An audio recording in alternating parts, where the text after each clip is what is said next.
여동생 딸 친구를 숨지게 하고 시신을 버린 혐의로 구속된 어금니 아빠 이영학에 대한 현장 검증이 조금 전에 끝났습니다. 경찰은 오후에 브리핑을 열고 범행 동기나 수법 등 추가로 확인된 내용도 밝힐 예정입니다. 취재 기자 연결해서 자세한 내용 알아보겠습니다. 신지원 기자.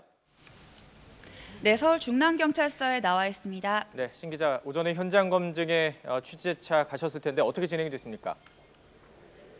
네, 1시간 전쯤 현장 검증을 마친 이영학이 지금 유치장에 머무르고 있는 상황입니다. 경찰은 오늘 아침 9시쯤 경찰서에서 호송차에 이영학을 태우고 현장인 자택으로 향했습니다. 빗속에서도 주민 40여 명과 취재진이 기다리고 있었는데요. 입구에서 간단히 구두로 동의 절차를 거친 뒤 바로 자택으로 올라갔습니다. 범행 이유를 묻는 취재진의 질문에는 아무런 대답도 없었습니다. 자택 안에서 한 40분 정도 현장 검증을 진행한 뒤에는 건물 밖으로 나와서 시신이 담긴 가방을 차에 싣는 장면을 재현하기도 했습니다. 이때 이 모습을 본 주민들이 욕설이나 고성을 지르기도 했는데요. 한번 들어보시겠습니다. 이 동네에서 그런 사건이 벌어졌다는 게 진짜 분노하죠. 이 주민으로서 아주 못된 사람이지. 네, 이처럼 주민들의 반발 속에서 현장 검증은 한 1시간 정도 만에 종료됐고 이영학은 현재 경찰서에서 유치장에 머물면서 다음 조사를 기다리고 있는 상황입니다. 도대체 왜 이 딸의 중학생 친구를 숨지게 했는지 범행 동기가 가장 궁금한 부분인데요. 지금까지 드러난 내용이 있습니까? 네, 현재까지 여러 가지 설이 나오고 있는데요. 경찰은 이에 대해 굉장히 민감해하면서 신중한 입장을 보이고 있습니다. 일단 지금까지 경찰 조사에서 범행 동기로 해석할 수 있는 여러 가지 진술이 나오기는 했습니다. 진술이 굉장히 오락가락하는 상황이라 신빙성이 떨어질 것으로 보고 추가 조사를 진행할 예정입니다.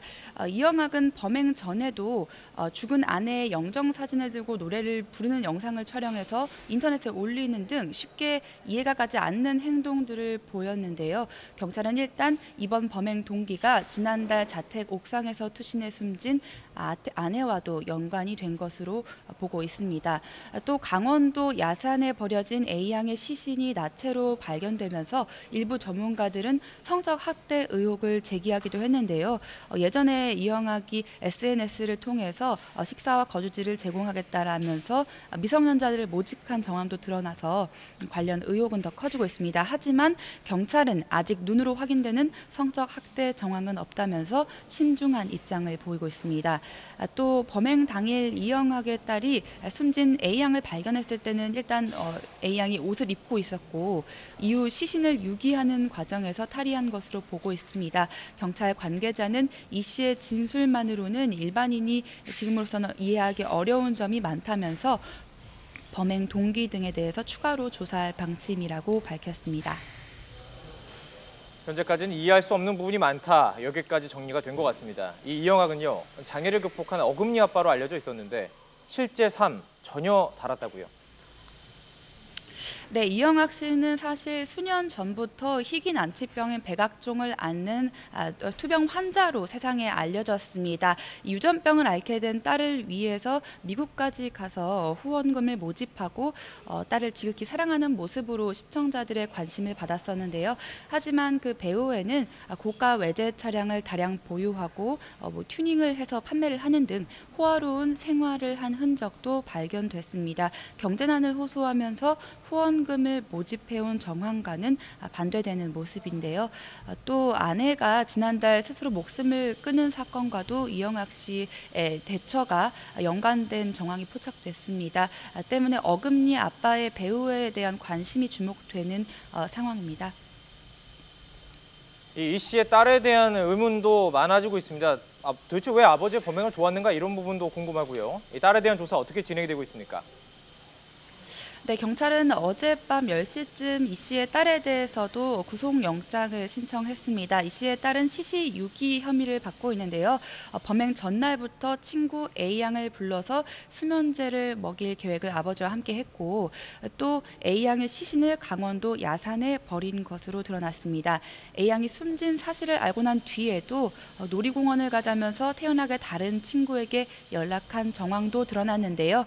경찰은 딸에 대한 영장실질 심사가 내일 열릴 것으로 보고 관련 혐의를 추가로 조사하고 있습니다. 네, 마지막으로 지금까지 알려진 사건 기억 간략히 정리해 주시죠. 네, 일단 사건은 지난달 30일 발생했습니다. 하루 전부터 이영학은 딸에게 친구 A양을 집으로 불러서 수면제를 건네자라고 사전 모의를 한 것으로 확인이 됐고 이 씨의 딸은 다음 날 아버지의 지시대로 A양에게 집에서 영화를 보자고 연락했고 수면제가 섞인 음료를 건넨 것으로 확인됐습니다. 실제 피해 여중생의 시신에서는 평소 불면증을 앓던 이영학이 복용해왔던 수면제 졸피뎀 성분이 검출됐습니다. 하지만 수면제를 건넨 딸이 살인까지 예측할 수 있었는지는 추가 조사를 통해 밝혀야 합니다. 딸은 친구에게 수면제만 건네고 4시간 동안 밖에서 다른 친구들과 어울린 것으로 확인됐기 때문입니다.